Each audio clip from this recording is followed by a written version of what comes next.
యాత్రలోనే సాగుచుండ ఒకసారి నవ్వు ఒకసారి ఏడ్పు అయినాను క్రీస్తేసు నా తోడను. జీవం కలిగిన యేసుక్రీస్తు శక్తి కలిగిన నామములో మీ అందరికీ ఈ ఉదయకాల శుభాకాంక్షలు. ఈరోజు దేవుని వాక్యము, నీతిమంతుడు విశ్వాస మూలంగా బ్రతుకును. హబక్కుకు 2వ అధ్యాయము 4వ వచనము. నీతిమంతుడు జీవించడానికి మూలాధారము విశ్వాసము. ఒక్కొక్కసారి దేవుడు మనల్ని పరీక్షించేటప్పుడు గురి చూసి కొట్టేది కూడా మన విశ్వాసాన్నే. మనలోని ఏ లక్షణమైన పరీక్షకు లోను కాకోకుండా పోవచ్చు, కానీ విశ్వాసం మాత్రం అలా తప్పించుకోలేదు. ఇందువల్ల ఆ విశ్వాసం శాశ్వతమైనదా కాదా అన్నది తెలుస్తుంది. దానికున్న ఆనంద కవచాన్ని లాగేసి ప్రభు పంపించే శ్రమలను దానికి వ్యతిరేకంగా నిలబెట్టాలి. ఈ దాడుల నుండి ఏమాత్రం గాయపడకుండా బయటపడేది నిజమైన విశ్వాసం. విశ్వాసం పరీక్షించబడాలి, కొలుములో అనేక సార్లు కాలాలి. ఈ పరీక్షలన్నింటినీ తట్టుకొని నిలబడిన విశ్వాసం గలవాడు ధన్యుడని బైబిల్ తెలియపరుస్తుంది. అపోస్తలుడైన పౌలు తన చివరి దినాల్లో చాలా ధైర్యంగా తెలియపరుస్తూ ఉన్నాడు, నా విశ్వాసాన్ని నిలబెట్టుకున్నానని. కానీ తన తలను పోగొట్టుకున్నాడు.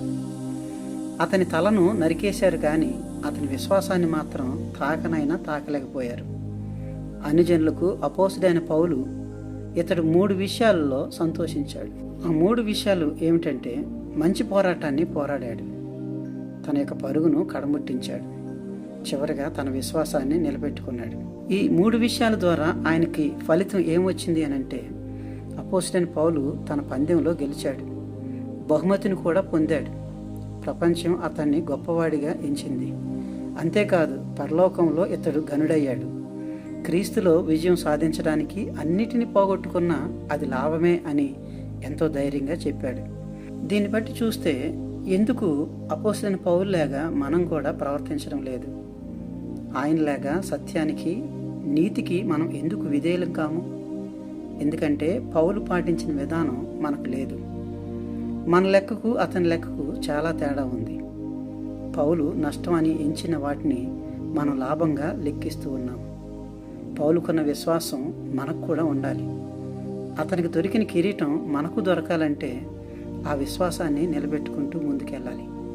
నీతియుక్తమైన జీవితం జీవిస్తూ ముందుకెళ్తే విశ్వాసంతో పాటు పరలోక రాజ్యంలో జీవ కిరీటాన్ని కూడా పొందుకోగలుగుతాం. అట్టి కృప దేవుడు మనందరికీ దయచేయను గాక. ఆమేన్. దయచేసి తల వంచి కళ్ళు మూసుకుందాం. ప్రార్థన. మమ్మల్ని మిక్కిలిగా ప్రేమించిన యేసయ్య, మీకు వందనములు. రాత్రి అంతయు ప్రభువా మమ్మల్ని కాపాడి ఈ నూతనమైన దినంలోనికి ప్రవేశింపజేసినందుకే మీ స్తుతులు, మీ స్తోత్రాలు చెల్లిస్తూ ఉన్నాం. నీతిమంతుడు విశ్వాస మూలంగా బ్రతుకునని నీ వాక్యం సెలవిస్తూ ఉంది. అపోస్తలుడైన పౌలు కూడా ప్రభువా రోమీయులకు రాసిన పత్రిక 1వ అధ్యాయం 17వ వచనం ప్రకారం నీతిమంతుడు విశ్వాస మూలంగా బ్రతుకునని రాస్తూ ఉన్నాడు. అయ్యా ప్రభువా, మేము జీవించాలనంటే మాలో ప్రభువా విశ్వాసం అనేది ఉండాలని దేవుని యొక్క వాక్యం ద్వారా మేము చూస్తూ ఉన్నాం. కాబట్టి విశ్వాస సహితమైన జీవితం, నీతియుక్తమైన జీవితం ప్రభువా మేము జీవించే వారంగా ఉండడానికి మీరే మాకు కృప చూపించమని వేడుకుంటున్నాం. ఈ దినమంతా కూడా ప్రభువా మీ రెక్కల నీడలో మమ్మల్ని కాయండి, మమ్మల్ని కాపాడండి, మమ్మల్ని సంరక్షించండి. మీ ఆరోగ్య బలాలతో మమ్మల్ని నింపి నడిపించండి. ఈ దిన దేవులతో మమ్మల్ని కాపాడి సంరక్షించి నడిపించండి. ఏ విధమైన శోధనలోనికి మేము లోను కాకోకుండా మీ శక్తి చేత మేము నింపబడడానికి సహాయం దయచేయమని యేసుక్రీస్తు నామములో అడిగి వేడుకొనుచున్నాము తండ్రి. ఆమేన్. ప్రభు మనందరినీ బహుగా దీవించును గాక. May God bless you all.